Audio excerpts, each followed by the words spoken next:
Olá gente, tudo bem? Sejam bem-vindos a mais um vídeo do canal Aliança Católica. Esse canal tem como objetivo estudar e defender a fé católica. Eu me chamo Milton, sou professor de línguas e psicanalista.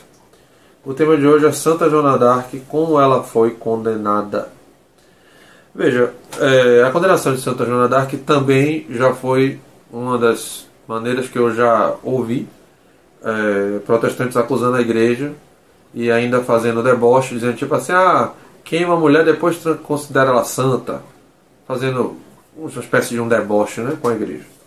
Pois bem, mais uma vez, a maldade, a falta de boa vontade de pesquisar historicamente as coisas, os erros humanos da igreja, levam à falta de contextualização do fato histórico e, consequentemente, mentiras são levantadas e espalhadas como grandes verdades. Bom, um pouco da história de Santa Joana d'Arc. Uma menina camponesa pobre, nascida na cidade de Oremy, filha de Jacques d'Arc, e desde cedo ela teve experiências místicas, visões de mensageiros de Deus, inclusive Santa Catarina, que aparecia para ela também, né? E sempre guiando ela na fé. Joana desde cedo uma menina que amava estar na igreja, na missa, e quando não tinha missa ela ficava dentro da igreja também rezando, e as vozes e visões que ela tinha orientavam ela a se apegar a essa fé cada vez mais. Pois bem, ela recebe a visão de que ela tem que ajudar a libertar a França do domínio dos ingleses. E ela vai até o Dauphin, né? E que era como chamava o herdeiro do trono. E ele, depois de muitas situações, ela chega lá, consegue chegar na corte e ele concorda em recebê-la. Só que o que ele faz? Ele troca a vestimenta dele com uma outra pessoa da corte e se mistura com as pessoas comuns da corte e bota o cara no trono no lugar dele. Quando ela entra, que ela olha, ela não conhecia, naquela época não havia internet, não havia foto, não havia nada para ela saber fisicamente como era o sucessor do rei. E quando ela olha para a pessoa que está sentada no trono, ela diz: você não é o Dauphin. E aí ela vira para as várias pessoas que estão dentro do salão, e são muitas, e ela vai exatamente nele e faz a saudação da realeza.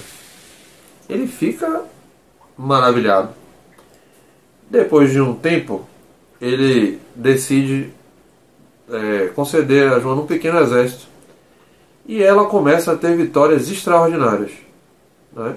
Muitas vitórias extraordinárias, até que ela, em uma dessas batalhas, ela foi capturada, e os ingleses, como ela tinha a fama de...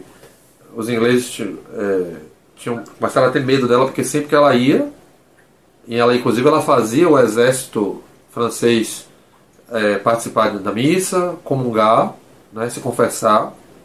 Então quando ela ia nas batalhas, criou-se entre os ingleses o pânico, o medo, porque ela ia e os franceses ganhavam. Então os ingleses capturaram ela, compraram ela de um duque, se não me engano foi de Luxemburgo, da Dinamarca, não me lembro, que capturou ela e vendeu para os ingleses por uma boa soma. E os ingleses não queriam apenas matá-la, eles queriam desmoralizá-la, deixá-la com fama de bruxa, de alguma coisa assim. E aí, assim, dentro da igreja sempre existiram pessoas que não estão comprometidas com a igreja, mas entraram na igreja com objetivos escusos, né? Ou tiveram interesse realmente em fazer parte da igreja, eram até sinceros e se corromperam com o tempo, as questões humanas. Isso aconteceu na igreja, né? Durante a história dela. E havia um bicho chamado Pierre Cochon, que era corrupto, e ele aceitou julgar Joana d'Arc. E foram escolhidos 60 docentes e membros da Universidade de Paris, que também receberam dinheiro e promessa de cargos. Então, Joana d'Arc foi julgada por esse Pierre Cauchon, bispo corrupto, e o processo foi totalmente ilegal. Para você ter uma ideia, Joana d'Arc não teve direito a advogado de defesa, uma coisa que invalidava totalmente o julgamento dela. A Santa Inquisição não julgava uma pessoa sem ter direito a um advogado. E, sem advogado, de uma forma unilateral, e já viciada, porque queriam que o julgamento foi viciado, porque queriam que ela fosse condenada mesmo, não era para julgar se ela era inocente ou não, mas sim para realmente condená-la e colocá-la como bruxa. E ela, em 30 de maio de 1431, foi condenada à fogueira, e ela pediu que se colocasse o crucifixo diante dela, e ela morreu olhando para o crucifixo de Jesus Cristo. 25 anos depois, o Papa Calixto III reconheceu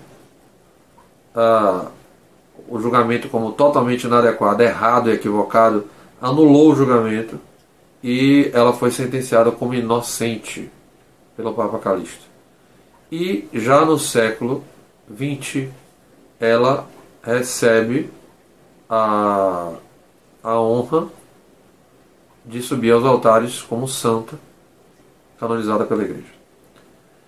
Então, é importante salientar que a Igreja, o Papa não sabia que estavam querendo queimar Joana lá de lá. Não havia internet, não havia telefone, sabe? As coisas se sabiam meses depois. O Papa soube da história de Joana, mas depois que ela tinha sido queimada. Então, assim, o cardeal, o bispo Pierre Cauchon, ele fez tudo ali mesmo, né, na surdina, e não colocou aquilo de forma aberta. E quando a Igreja tomou a situação da coisa, já tinha acontecido, e ela foi inocentada. A Igreja reconheceu que o processo dela foi ilegal e ela foi totalmente inocentada. Então isso foi o que aconteceu de verdade na condenação de Joana d'Arc. E não como as pessoas de forma distorcida contam aí, como se a Igreja fosse perversa e queimou Joana d'Arc e depois se aproveitou para transformá-la em santa. Não foi assim que aconteceu, né? Como eu disse, houve um desvio desse homem da Igreja, que um erro humano, se corrompeu, né? E agiu dessa maneira, levando Joana d'Arc a uma condenação injusta, e que a própria Igreja reconheceu que ela era inocente, que o julgamento dela foi totalmente inadequado e ilegal, né? Bom, esse foi o vídeo, espero que vocês tenham gostado. Peço que vocês curtam e compartilhem esse vídeo com o máximo de pessoas, e também se inscrevam no canal se não estão inscritos e acione o sino de notificações. Peço que vocês também divulguem para outras pessoas também terem acesso às informações, aos estudos que a gente faz aqui no canal, para que de alguma maneira a gente possa colaborar com o trabalho da Igreja Católica, a Igreja de Cristo. Muito obrigado por você estar aqui mais uma vez comigo. Estivemos aqui reunidos em nome do Pai, do Filho e do Espírito Santo. Santíssima Virgem Maria, rogai por nós que recorremos a vós. Sagrado Coração de Jesus, nós temos confiança em vós. Amém.